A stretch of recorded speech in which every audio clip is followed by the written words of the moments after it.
Good afternoon, everyone. The meeting between the EU and regional partners is concluded. Statements will now follow. To begin, I will give the floor to the President of the Republic of Cyprus, Mr. Nikos Christodoulidis. Mr. President. Dear friends, members of the press, let me begin by extending our deepest appreciation to the leaders of Egypt, Lebanon, and Syria, and for the presence of His Royal Highness, the Crown Prince of Jordan, as well as the Secretary General of the Gulf Cooperation Council, for joining us today for an important, timely, and necessary discussion with the European Union.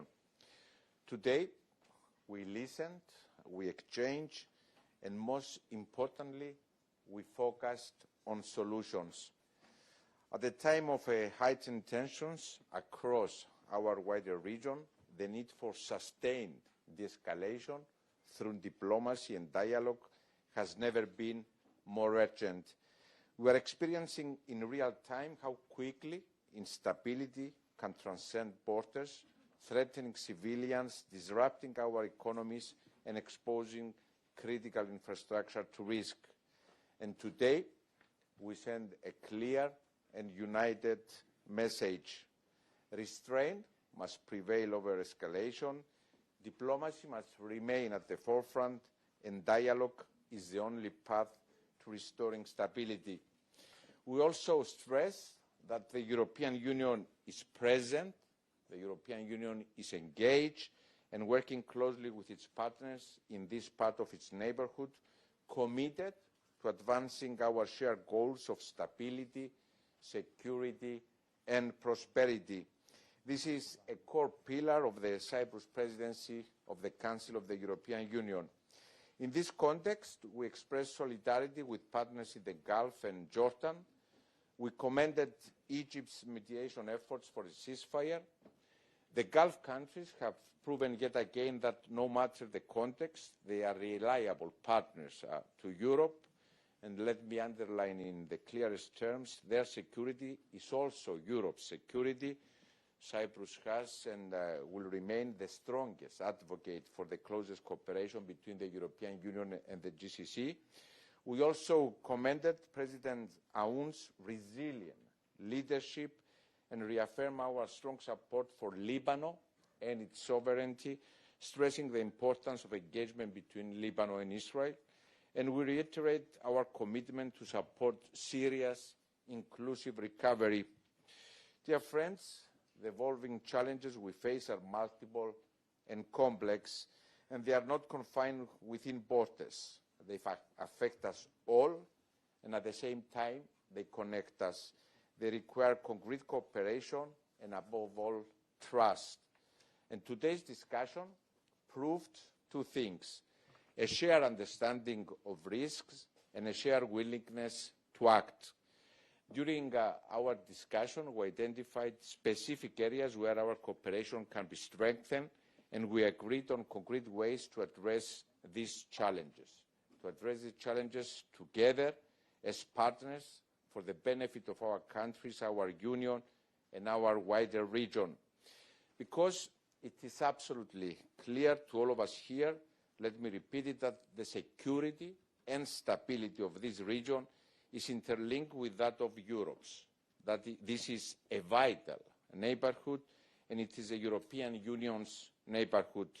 And our union engaged in the world in a 360-degree manner.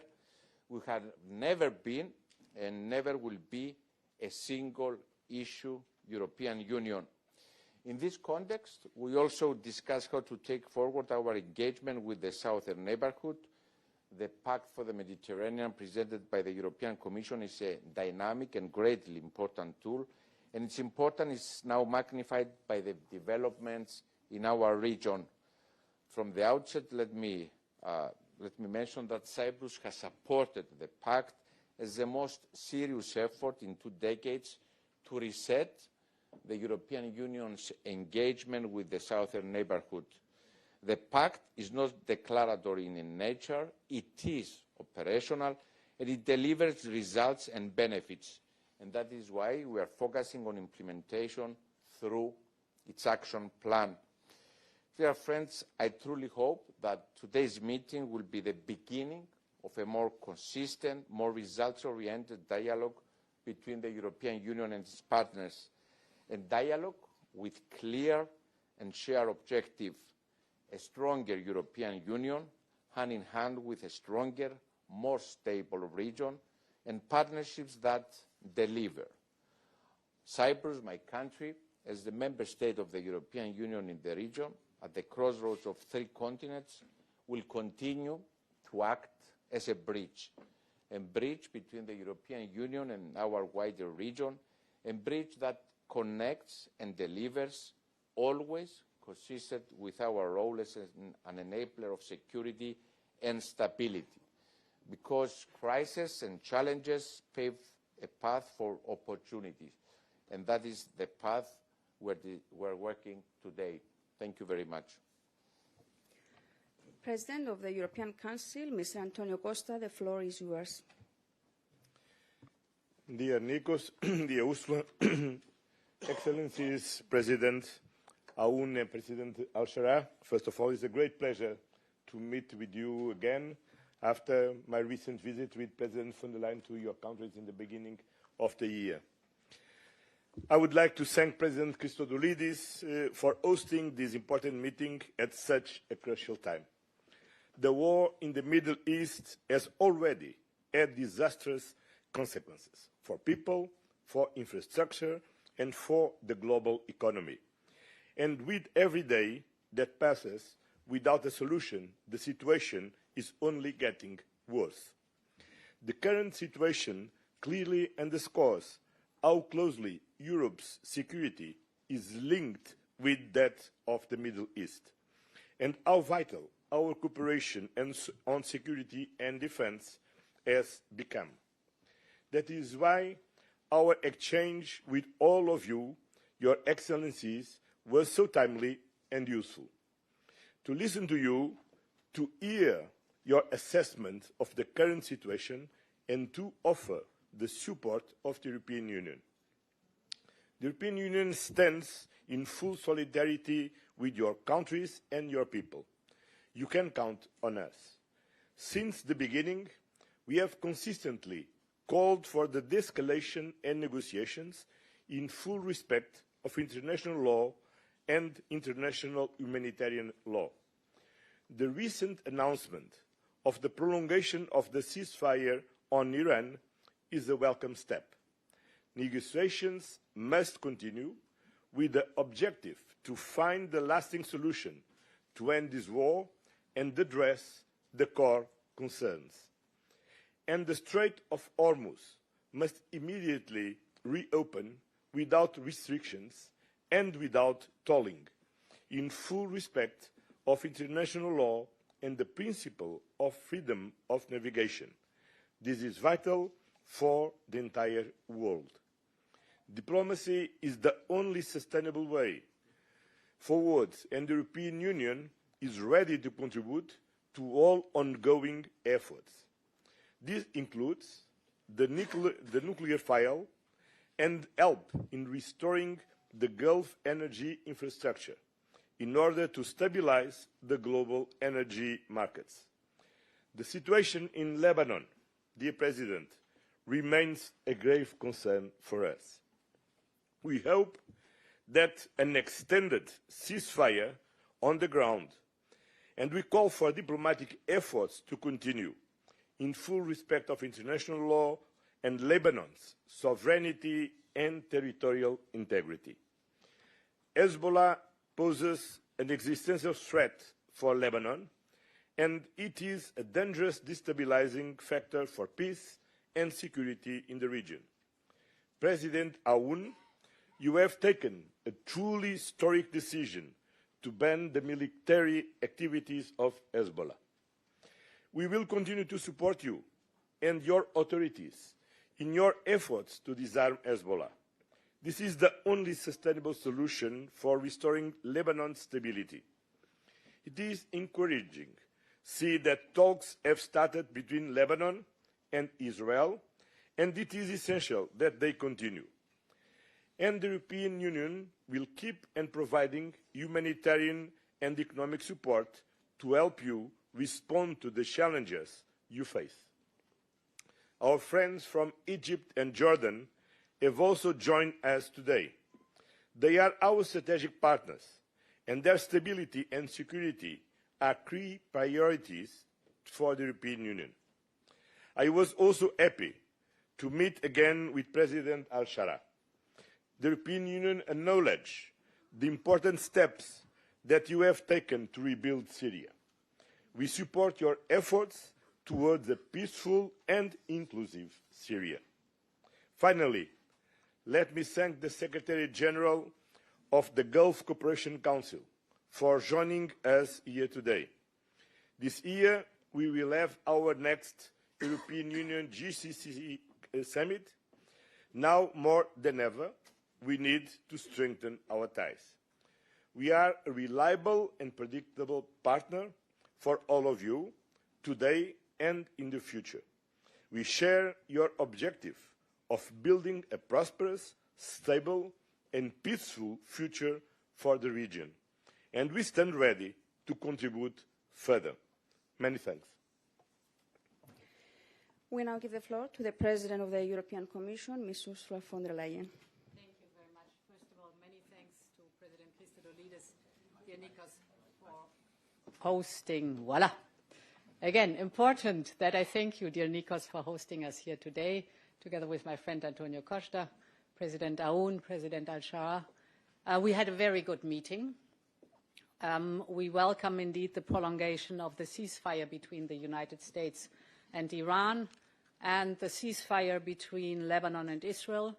Our shared goal is now to negotiate a lasting end to the war, and this includes restoring full and permanent freedom of navigation in the Strait of Ormuz without tolls. It is equally clear that any peace agreement will have to address Iran's nuclear and ballistic missile program. The events of the last 7 weeks have shown the real danger that a nuclear Iran would pose to the world. My message today to our partners were two. First, I wanted to reaffirm our absolute solidarity with our partners in the region. A key lesson of the past weeks is that security is indivisible. You cannot have stability in the Middle East or the Gulf while Lebanon is in flames. So we call for the respect of Lebanon's sovereignty and territorial integrity. A temporary pause is not enough. We need a permanent path to peace. And on the way, we will continue to support the Lebanese people. 6 EU humanitarian air bridge flights have delivered over 250 tons of aid as part of the €100 million in humanitarian assistance. This solidarity among partners is mutual. I want to praise the leadership of Egypt and Jordan. Both are leaving no stone unturned to find diplomatic solutions to conflicts that affect us all. And I want to thank the Gulf states for their support, for example, to bringing EU citizens home safely. Europe will remember this. My second message is that in times of crisis, bonds grow stronger, because we are not just partners in managing crisis, we are partners for the future. And this is why we held recently our first ever summits with Jordan and Egypt, and are reinforcing our strategic and comprehensive partnerships. We have big investment packages underpinning them, and I look forward to our first EU Jordan conference later this year. Indeed, when President Costa and I were in Damascus in January this year, we announced a new political partnership with you, President al-Shara, with Syria.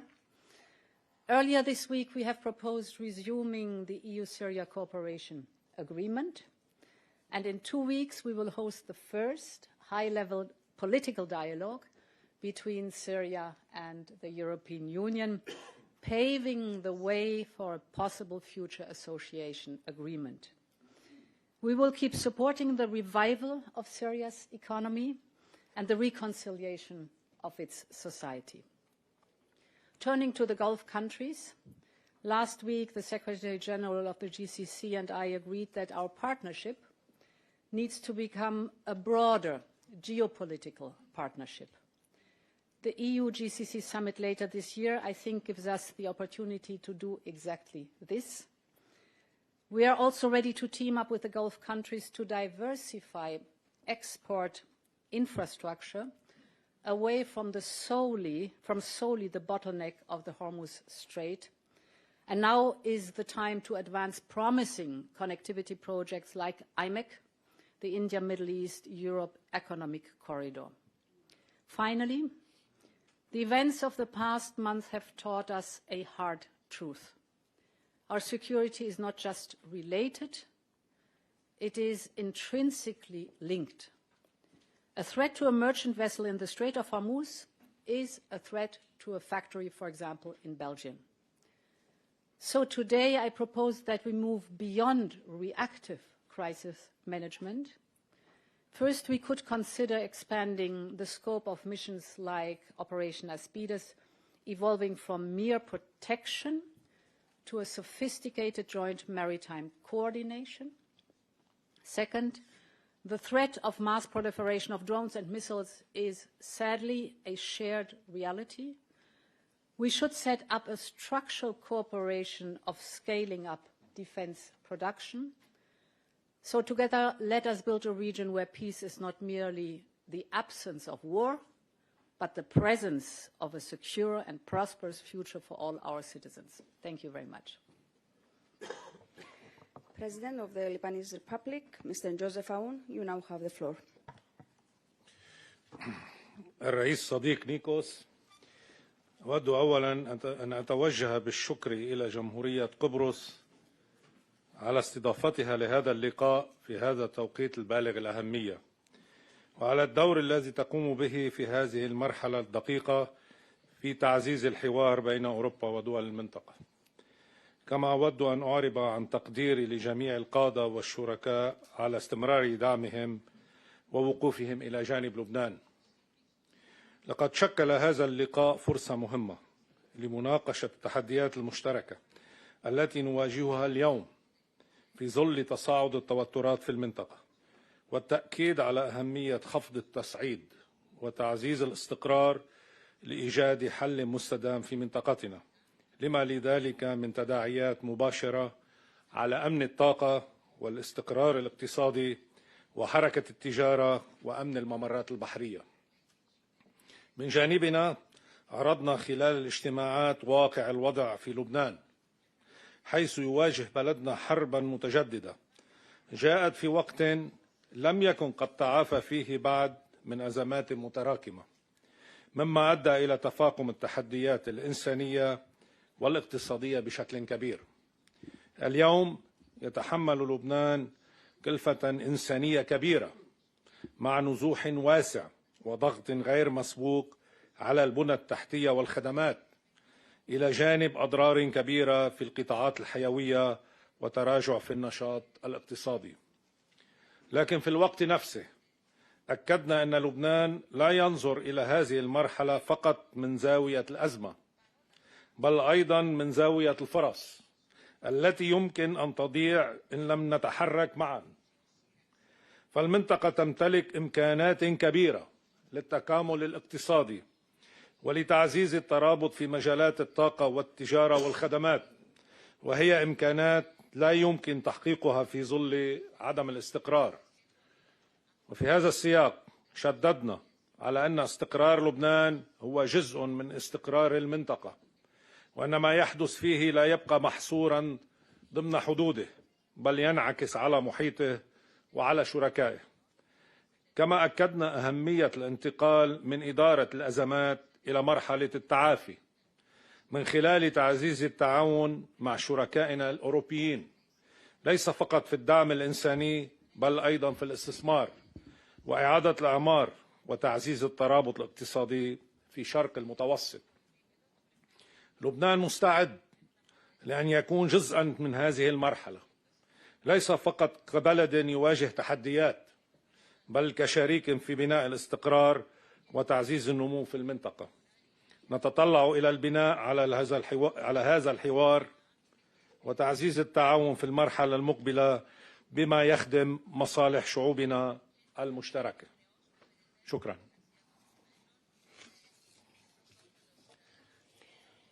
President of the Syrian Arab Republic, Mr. Ahmed al-Shara, the floor is yours.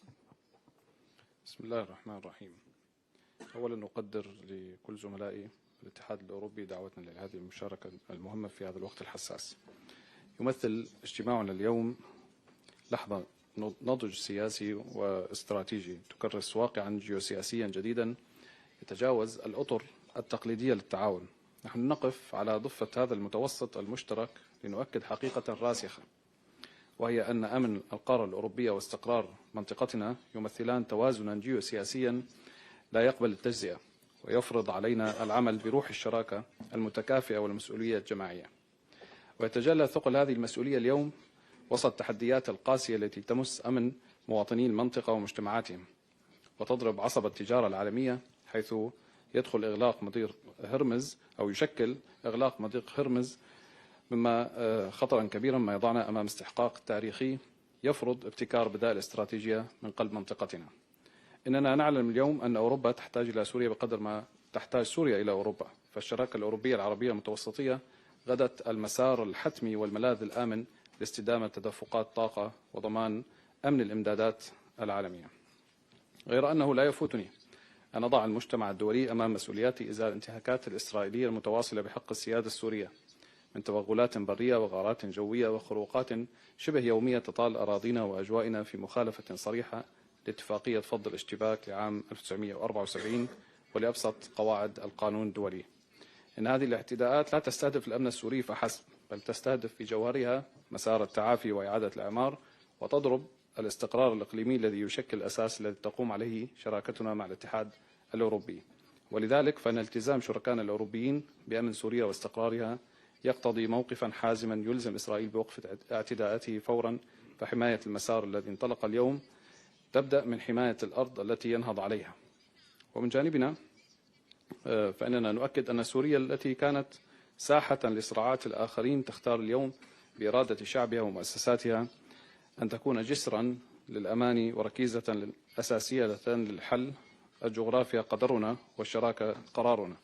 ومن هذا المنطلق نضع بتصرف شركائنا في المتوسط والخليج العربي مبادرة البحار الأربعة وممراتها التسعة لتمثل سوريا الشريان البديل والآمن الذي يربط آسيا الوسطى والخليج بقلب القارة الأوروبية. ختاما، إن ما أنجزناه اليوم هو البداية الواثقة التي تمهد الطريق لحدثنا الأكبر في بروكسل يوم 11 من أيار المقبل، حيث سندشن الحوار السياسي السوري الأوروبي رفيع المستوى. أمامنا 17 يوم من العمل المكثف نمضي فيها بعزيمة صلبة لترسيخ دور سوريا الشريك الاستراتيجي الذي يسهم في بناء مستقبل القارة الأوروبية وضمان استقرار منطقتنا. وشكرا لكم.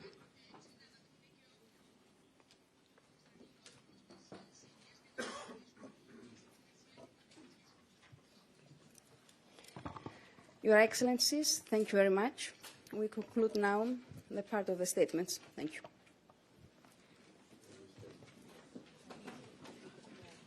Thank you. And dear members of the press, please remain seated. We will continue in a few moments with the final press conference for the informal meeting of the EU leaders which took place earlier.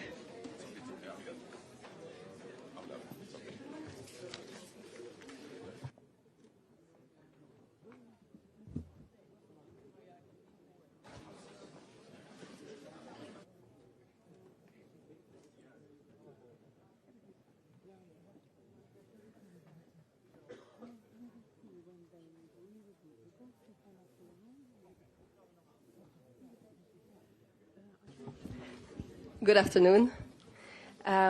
Let's now move to the press conference following the informal meeting of the European Council. I will not present our speakers, and I will immediately give the floor to President Costa. Good afternoon. Take two. Thank you, President Christodoulidis, dear Nikos, for hosting this informal European Council yesterday in Ayaya, Ayanapa, and today in Lefkosia. Okay? Okay, Yeah, perfect. better. Much better. Okay. I need to come more often. Today, Europe is facing a challenging security environment, one that requires Europe to have a 360-degree vision for sustainable peace and security, and to act upon it, be it in Ukraine or in the Middle East. Our meeting in Cyprus, in the current context, carries an important symbolism. It demonstrates the European Union's firm and unequivocal support to member states most affected by the ongoing conflict in the Middle East. For Cyprus, this situation is not an abstract issue. That is why it is so important to be here today, by your side, dear Nikos, and to send a clear message of European unity and solidarity. Cyprus is a vital anchor of cooperation and European engagement in the region. The security situation in the Middle East and the economic consequences it has on Europe and on European citizens were the main themes of our discussions. The recent ceasefires between the United States and Iran, Israel and Lebanon are welcome developments. Now all parties must engage in good faith to achieve a peace. The European Union is not part of the conflict, but we will be part of the solution. As we support diplomatic efforts towards reaching a negotiated solution to this conflict, our principles are clear. Real peace can only be achieved by defending international law in the consistent and principled way. Our priorities are equally clear. First, to restore freedom of navigation in the Strait of Ormuz. Second, to work towards a stable and lasting ceasefire that could pave the way to sustainable peace in the region. Third, and finally, there cannot be a stable Middle East with a nuclear-armed Iran, and the European Union will continue to contribute to this objective as it has in the past. We met with leaders of Jordan, Lebanon, Syria, Egypt, and the Gulf Cooperation Council. Our partners know they can count on us. We have been in intense contact with them. A few days after the start of the conflict in the Middle East, President von der Leyen and myself organized a video conference with all the leaders from the region to exchange on the situation and offer the support of the European Union. And just last week, I was in the Gulf to meet leaders from Saudi Arabia, United Arab Emirates and Qatar on the back of the High Representative's own visit. In parallel, under the leadership of France, together with the United Kingdom, a coalition of more than 50 countries is preparing a multilateral defensive mission to restore freedom of navigation in the Strait of Ormuz when the necessary security conditions are met. During our meeting, we discussed the Union's readiness to respond to this challenging geopolitical and security environment. That includes defining more precisely how our mutual assistance clause can be used in practice. Yesterday, the High Representative updated us on ongoing work on this matter. The conflict in the Middle East is having a dire impact on the prices of fossil fuels, dragging down growth and directly affecting the lives of citizens and companies. In March, European leaders agreed on the need for measures to respond to this crisis, and the communication presented this week by President von der Leyen contains an important set of measures and recommendations. Coordination is key, and we are ready to step up our response. We will continue monitoring the situation very closely and adapt our approach accordingly. In the longer term, there is only one game in town for Europe: speeding up our energy transition and accelerating the deployment of homegrown clean energy sources. That is the only way to reduce dependencies and guarantee our energy security. This morning, we had an exchange on our next long-term budget, the so-called multi-annual financial framework. We have a collective responsibility to reach an agreement by the end of the year. Only this way can we make sure that the next MFF hits the ground running from the beginning of 2028. Matching our ambitions with the necessary resources will be key.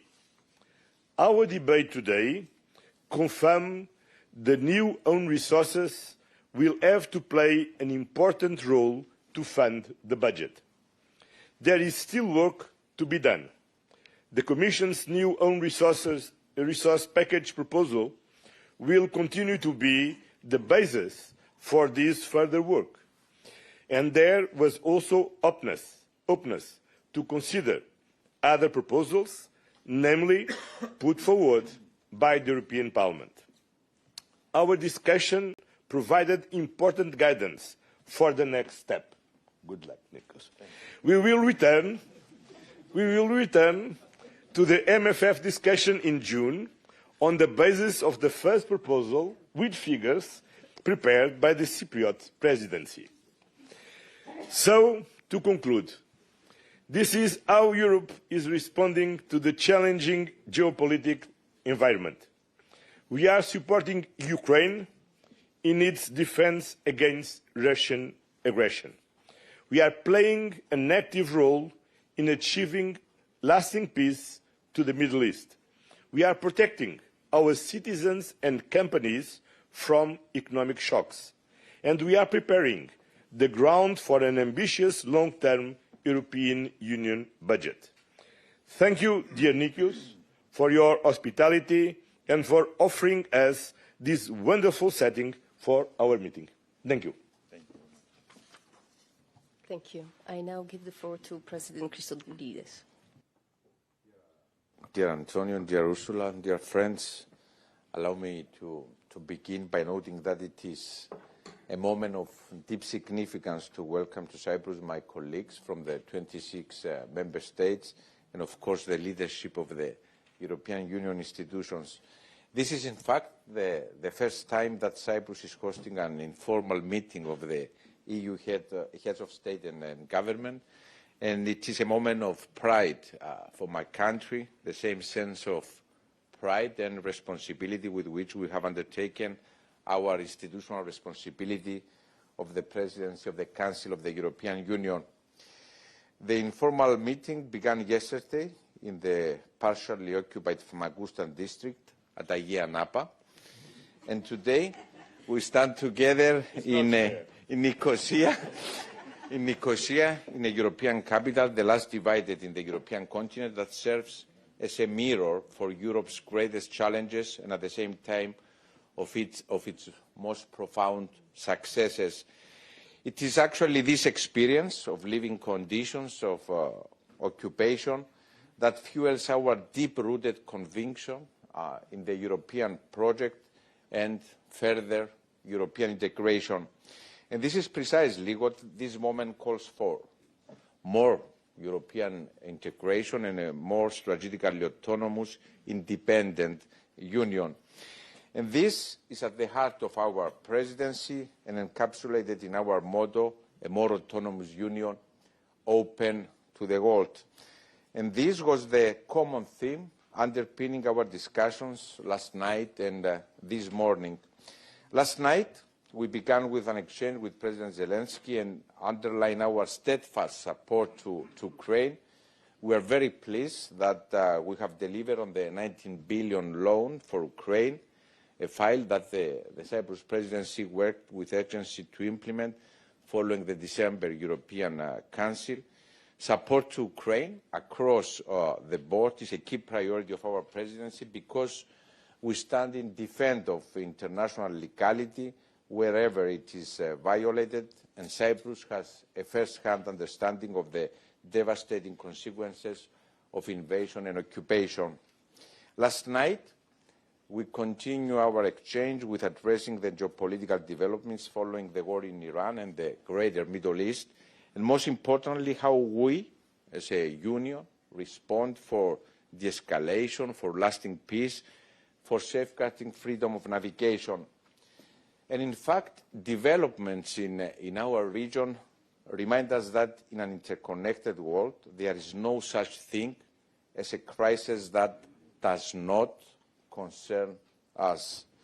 The disruption of maritime routes and of freedom of navigation in our region are economic shocks felt at every European household.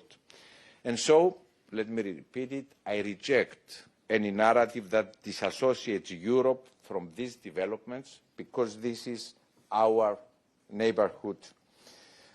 Dear friends, our discussion these 2 days highlighted and reinforced two core issues. First, this neighbourhood is vital for the European Union, and second, strategic autonomy in all its aspects is a necessary next step of European integration that we must give substance to. In this regard, energy features prominently in our discussions. On the one hand, in the immediate short term, how we tackle through specific measures energy prices as a result of the crisis in the region, and on the other hand, in the medium and long run, how we build up our energy union, which is a key component of our union's independence. Starting with the short-term measures on energy prices, we held a very productive discussion on the basis of the comprehensive and timely toolbox announced by the Commission, which the President of the Commission presented. And on the long run, for building up a true energy union, we work to accelerate our interconnectivity to effectively end our energy dependency. And in this context, the Cyprus presidency is working diligently on the grids package.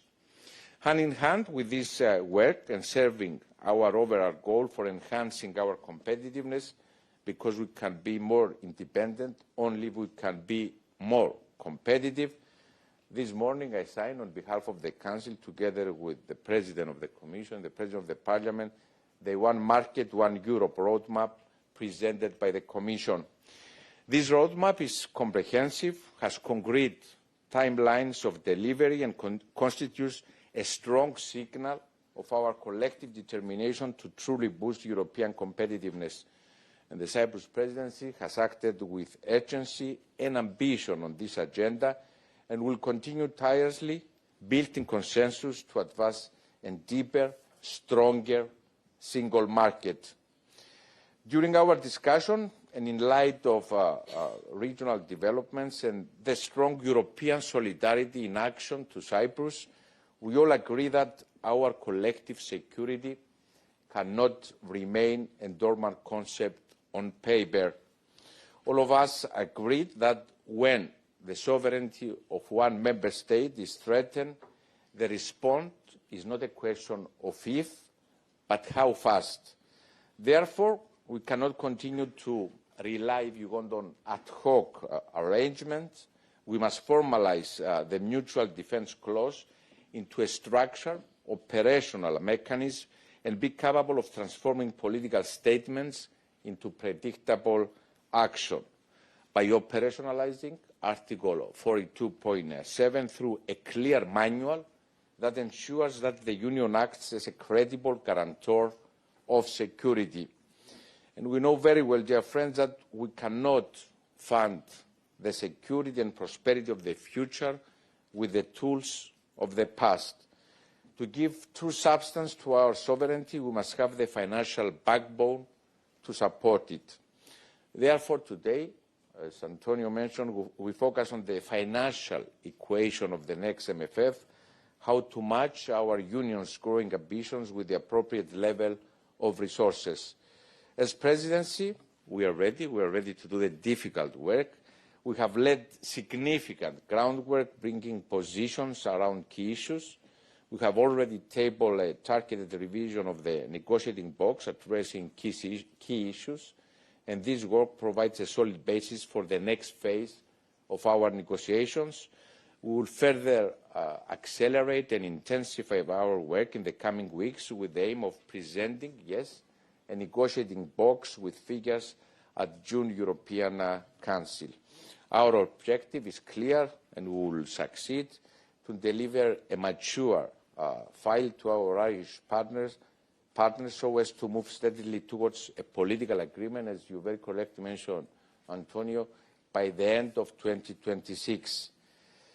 Dear friends, the informal meeting began, dear friends, when Cyprus joined the European Union in 2004, it was the most important milestone in our modern history following our independence in 1960.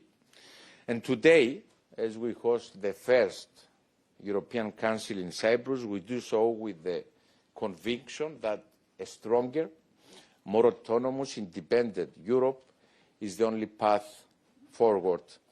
And that this union, yes, has the power, has the resilience, has the tools and the vision to make it a reality. And we have proven time and again that we transform challenge into opportunity. And exactly that is what this moment calls for. That is what we are going to deliver. Thank you very much. Thank you very much. President von der Leyen, you have the floor. Thank you very much, and also from my side, my dear Nikos, thank you very much for welcoming us here in Cyprus. You said your country is the bridge into the Mediterranean and the Middle East, and indeed we could see today that this is the place where the Middle East meets the European Union. So thank you very much also for that experience, and your presidency could not have been more timely than now. Antonio said rightly so, we discussed the impact of the crisis also on our economy, and here mainly the topic of energy. After 54 days now of conflict in the Middle East, the impact is tangible.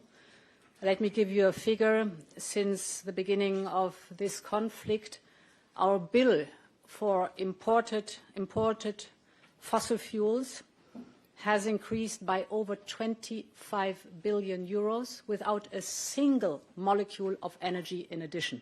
25 billion euros for 54 days, an increase of our bill. Therefore, the midterm strategy that we have been discussing in the last weeks and months is very clear. We need to reduce our over-dependency on imported fossil fuels, because these make us vulnerable to crises, and we need to boost our homegrown, affordable, clean energy sources. That is all sorts of renewables and, of course, as a baseload, nuclear. Both energy sources give us independence, they give us stability, they are produced here in the European Union, and they are cheaper. On the immediate measures that we proposed, I want to make, first of all, a general remark. The energy mix in every member state is different. And this is the reason why we have not presented something one size fits all, but a toolbox for the different situation in the different member states. First, support must be targeted to those who need it most. That is the lesson learned from the energy crisis in 2022, when Russia cut us off the gas. It must be temporary, so with a clear end date, and above all, it must be coordinated across Europe for maximum impact. Now we will apply the same mindset when it comes to fuel reserves, especially jet fuel and diesel, where markets are tightening. And the second lesson learned is that our immediate action should lead to lasting effects. So this goes back indeed to the fact, how are we going to change our energy supply over time? For that, you must know that the overall energy supply, 3/3 of the energy supply is fossil fuels. Electricity represents 25% of the energy supply, 1/4 of our final energy consumption. These 25% is lower than it is the case, for example, in the United States or in China. So this must and this will change. And that is why we will accelerate the electrification of our union. By the summer, we will present the Electrification Action Plan with an ambitious target, because the overall message of the day yesterday discussions was we must move towards clean and homegrown energy. This is not only a matter of affordability, but also of economic security and independence. Turning to our competitiveness agenda, indeed, this morning, the three of us, the presidency of the Council, dear Nikos, the President of the European Parliament, Roberta Metsola, and me as President of the European Commission, we signed the One Europe, One Market roadmap. Finally, it's agreed. It's excellent because it's a joint political vision for the completion of the single market by the end of 2027. As you said, with very clear milestones and targeted, very transparent, everybody can follow up. So there is also our collective pressure on speed to move forward with the implementation and the legislative processes. We have 5 key drivers of prosperity in this roadmap. The first is the simplifying rules to make it easier for companies to thrive in Europe. The second is removing all barriers that hamper smooth cross-border business and investment. The third element is that we champion strong trade, and we already have a strong track record here in free trade agreements. The fourth topic is what I just talked about, reducing energy prices and decarbonizing, as we just discussed. And the fifth element is driving the digital and AI transformation. So in many ways, signing this roadmap was hard work to get there, but this is not the end, but it's the start of even better and more and hard work to deliver. Finally, on the next MFF. Indeed, we discussed it this morning. The next EU budget is central also to our competitiveness agenda because it can de-risk investment and crowd in private capital. If you take InvestEU, InvestEU has or had 26 billion as guarantees. This triggered 300 billion of private investment. So this function of the EU budget is a very important one. By the budget, we can fund strategic priorities at real European scale, and it can support reforms that make Europe a better place to invest. All this is in the proposal of the next MFF, for the next MFF. But what we discussed today is that we must be very lucid about the budgetary equation, as we call it. First of all, from 2028 onwards, the European Union will start repaying Next Generation EU. That's one obligation. Then we need to invest more in our so-called new priorities.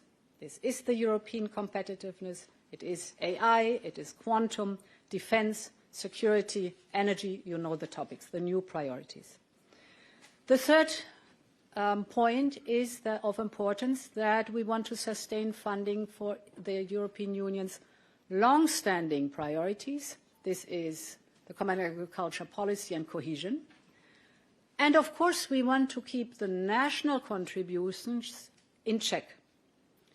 If we want all 4 elements to be respected, then there's only one solution. New own resources are indispensable.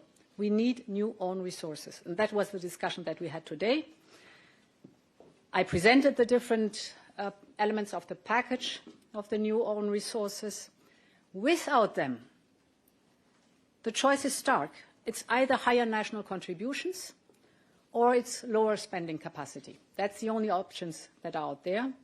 In other words, lower spending capacities would mean less Europe exactly when more Europe is needed. So this is why the Commission proposed a comprehensive package of new own resources, a package that is diversified, linked to the Union policies, capable of generating stable revenues over time. We think this is the only credible way to match Europe's priorities and Europe's means. And indeed, to conclude, Nikos, we began a discussion, timely and necessary, on the mutual defence clause. The treaty is very clear about the what, and it's very strong that there is an obligation of for other member states to support the one who is in need.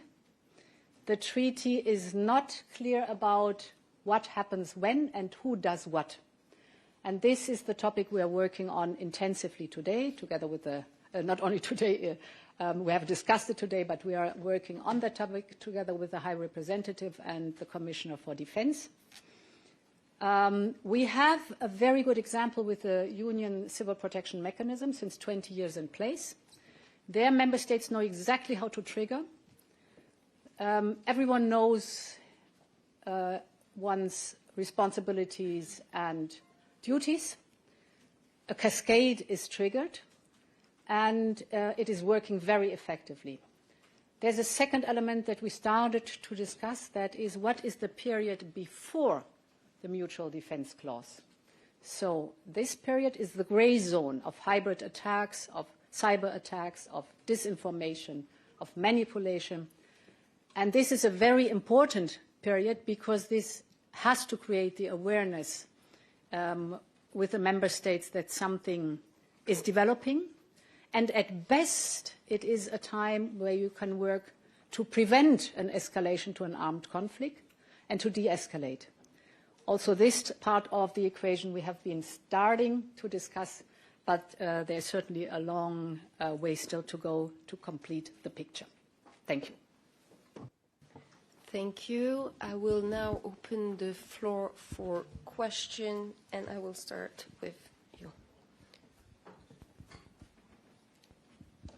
So let me ask in Greek, please. Κύριε Πρόεδρε, η Κύπρος πρόσφατα βίωσε τις συνέπειες της σύγκρουσης στη Μέση Ανατολή. Ωστόσο, είχε την ευλογία, θα έλεγα, να βιώσει επίσης και την ευρωπαϊκή αλληλεγγύη στην πράξη με τα μέσα και τη βοήθεια που είχε σταλεί από ευρωπαϊκές χώρες, σε μια περίοδο μάλιστα που η χώρα μας προεδρεύει του Συμβουλίου της Ευρωπαϊκής Ένωσης. Οι εξελίξεις, ωστόσο, έφεραν, όπως είδαμε και στις δηλώσεις, στο προσκήνιο το άρθρο 42.7 της Ευρωπαϊκής Ένωσης και τη ρήτρα αμοιβαίας συνδρομής. Είχαμε μια σημαντική χθες εξέλιξη όπου καλούνται πλέον τα κράτη-μέλη να θεσμοθετήσουν συγκεκριμένη διαδικασία ενεργοποίησης του συγκεκριμένου άρθρου. Αν μπορείτε να μας πείτε ποια είναι τα επόμενα βήματα, τα επόμενα πρακτικά βήματα και αν πιστεύετε ότι η συζήτηση που έχει ανοίξει σε σχέση με το άρθρο 42.7 θα αποτελέσει και μια παρακαταθήκη της Κυπριακής Προεδρίας. I will reply also in Greek, if you don't mind, since the question is in Greek. Για την Κυπριακή Δημοκρατία και όχι μόνο, το θέμα είναι ξεκάθαρο. Το άρθρο 42,7 δεν μπορεί να μείνει θεωρητικό.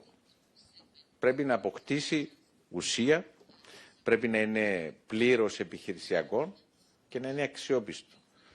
Πολλές φορές και για λόγους αποτροπής ενδεχόμενης ανάγκης ενεργοποίησης του άρθρου.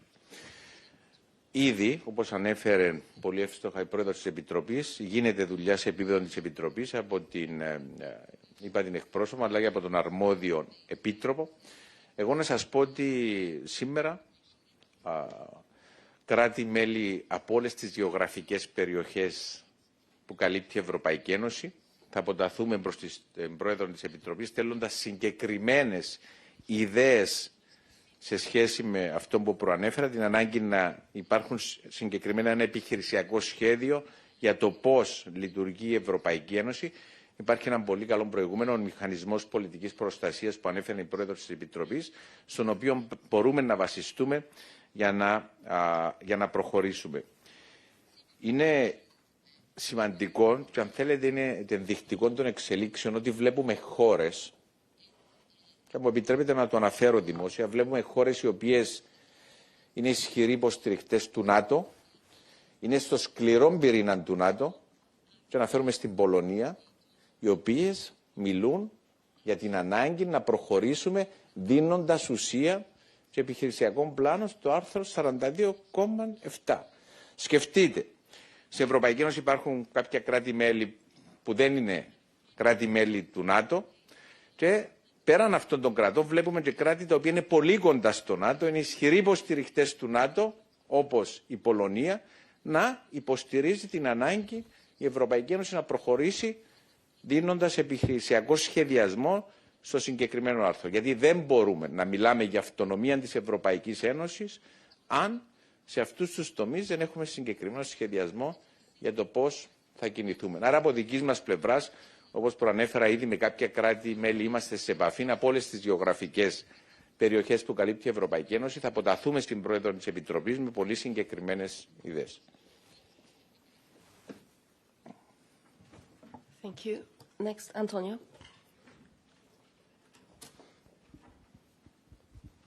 Hello, thank you.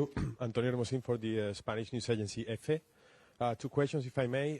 First one, several member states have advocated for greater fiscal flexibility regarding investment in the green transition and energy grids. Based on the discussions at this summit, how would you assess the level of support among the member states for such exemptions, and is the Commission open to integrating these proposals into the current fiscal framework? And second, in the context of discussions on strategic autonomy and the mutual defense clause, there are new reports on the U.S. considering punitive measures against allies who decline to support the Middle East campaign, and more specifically regarding potential suspension of Spain's NATO membership. How concerning is this for the EU, and do you think this strengthens the case for accelerating European defense cooperation to reduce dependence on external partners? Thank you.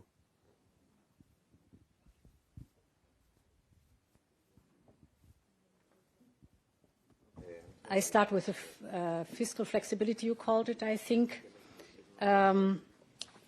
So first of all, yes, it is very important that we invest massively in energy infrastructure.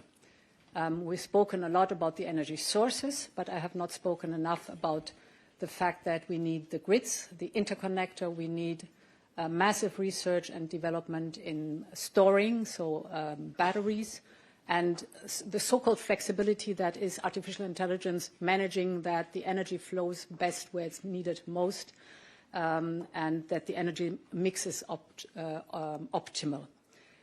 This needs lots of investment. We have looked how much the current MFF has provided. If you look at Next Generation EU, the cohesion funds and the modernization fund, it's round about 300 billion euros that were available for energy investments. 95 billion of these are not used yet. So I called upon the member states to use these funds. This is very important to do that. Second, we have presented a grids package that works with all the topics that I've just spoken about, also the permitting process, that everything goes faster. We have presented this in December. The initial plan of the co-legislators was to be ready with this package at the end of this year. We have asked whether we can accelerate, and this is something the co-legislators are thinking about, to move this package forward so that we have the final decision on it earlier so that we can implement it, because it helps a lot with the investment in the infrastructure. Now, this is not directly only related to flexibility in the budget. If you're speaking about the general escape clause, this can only be activated in the case of severe economic downturn in the euro area or in the European Union as a whole. Thankfully, this is not the situation we are currently in. But we keep monitoring the developments very closely, and the ECOFIN will be discussing the matter in detail, so we are staying alerted.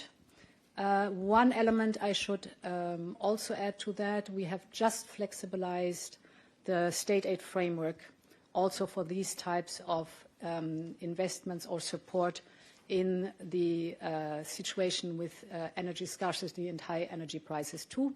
So a whole mix that you see how to address the topic. And as I said, we keep monitoring the development very closely. We have our headquarters in the same city than NATO, but we are an independent institution. We cooperate with NATO, but we don't discuss the internal issues of NATO. Then what we are doing and what the High Representative updated the leaders yesterday is about the ongoing process to discuss how to operate the mutual assistance clause. The mutual assistance clause is in the treaty, and as the President Christodoulidis explained, of course we need to know how to trigger, how to use this, and we are designing the handbook to how to use this mutual assistance clause. In fact, we have had in practice a first test here in Cyprus. When Cyprus was eaten by Hezbollah, immediately Greece, and then France, Italy, Spain, and Netherlands mobilized military equipment and forces to come to Cyprus to help Cyprus to defend from the external attacks. Okay. Ansgar.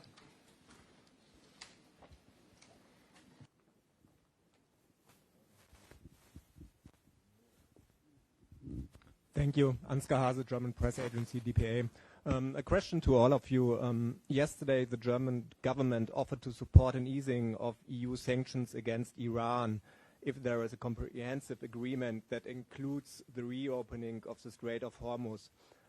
So I would like to know what you think of this move. Do you think it's possible to have such an agreement with a regime that have killed tens of thousands of its own people? Thank you.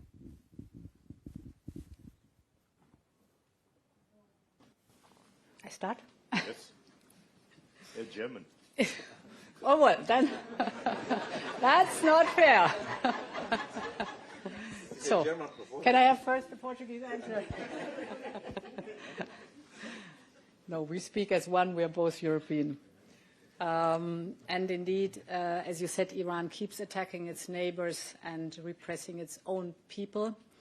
So we believe that sanctions relief should be conditional on verification of de-escalation, particularly on progress on the international effort to contain its nuclear threat, and on a change to the repression of its own people. You described elements of that. And that was the reason why we adopted the sanctions regime in the first place. The behavior of the regime, we should not forget 17,000 young people have been killed in the first month of this year. So the reason for that has to be ended before we can speak about lifting sanctions. I fully agree. It's too early. We don't have a good experience with Iran. I remember last summer, some days before the snapback of the sanctions, I met with the President Pezeshkian in New York, and we tried at the last minute, until the last minute, to avoid the snapback of the sanctions. But unfortunately, Iran didn't deliver on what they need to deliver to ensure the international community that they don't never ever have a nuclear weapon.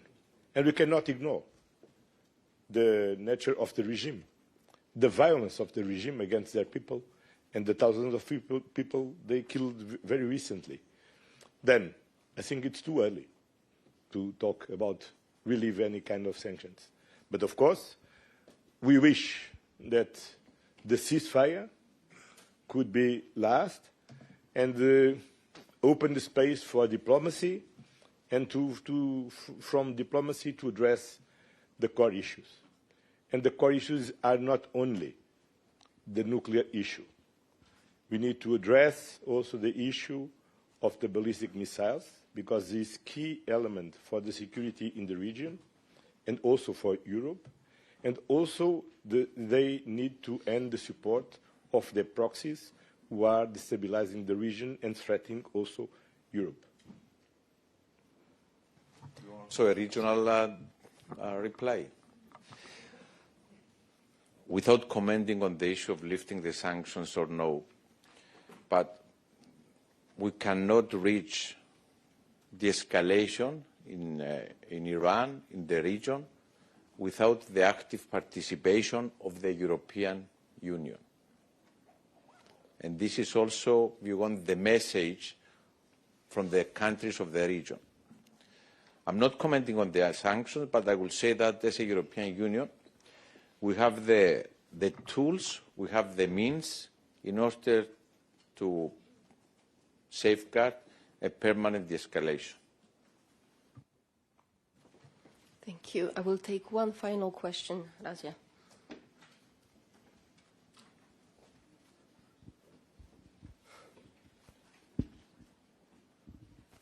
Thank you. Razia Akoc, AFP News Agency. Thank you. I have a question about Ukraine. There's been some comments by the German Chancellor who said there was no prospect of Ukraine's immediate accession to the EU, but suggested Kyiv could join meetings of the bloc's members.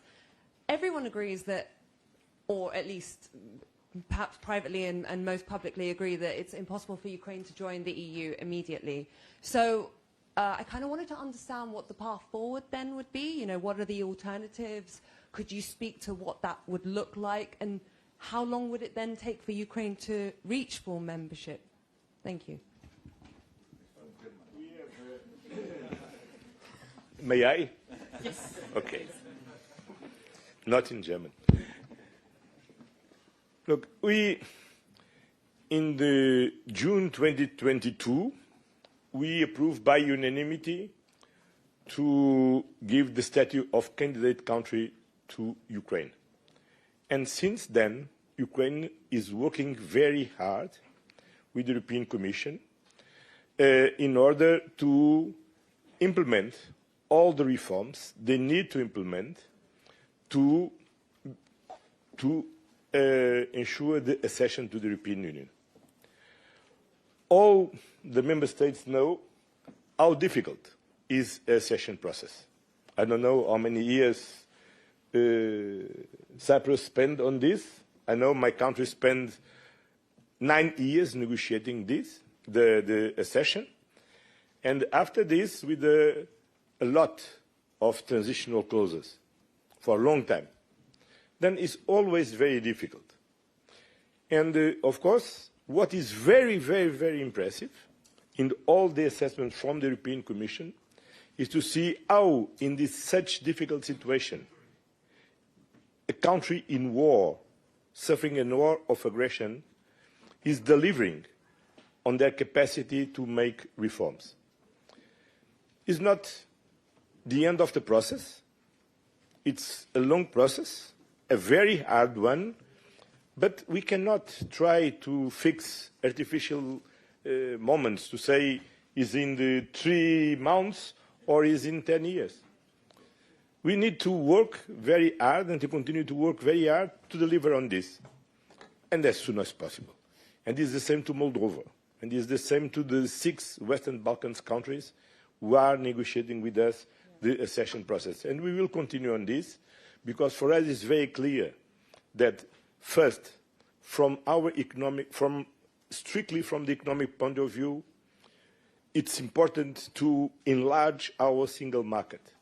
The last moment of great growth in Europe was when, in 2004, several member states entered in the Union and enlarged our single market. But now it's also about geopolitical. And when I'm saying that it's about geopolitical, I'm not saying that we can give up on the criterion and the merit-based process, because this is a merit-based process. But what this means is everybody, the candidate countries and the European Union institutions, need to act with the sense of urgency of this process. And, of course, We need to be creative to solve problems. And it's not easy, as you can imagine, to negotiate nine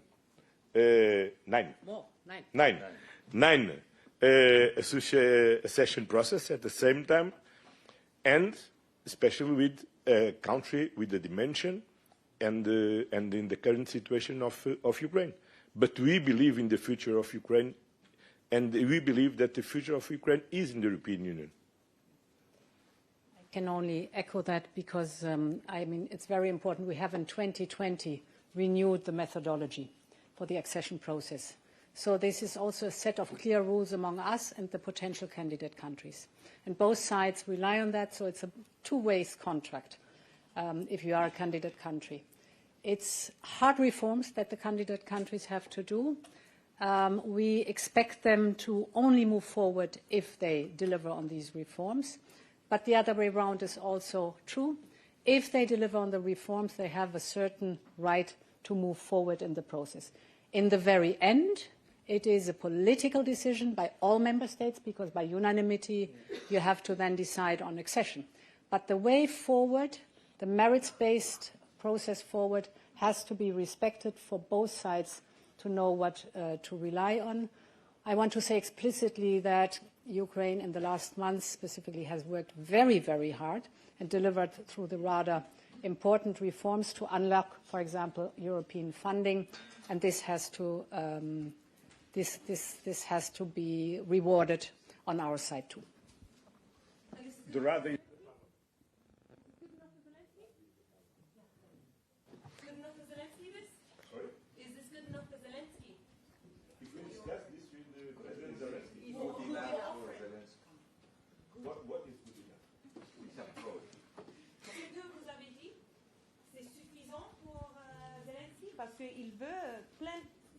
He wants full membership.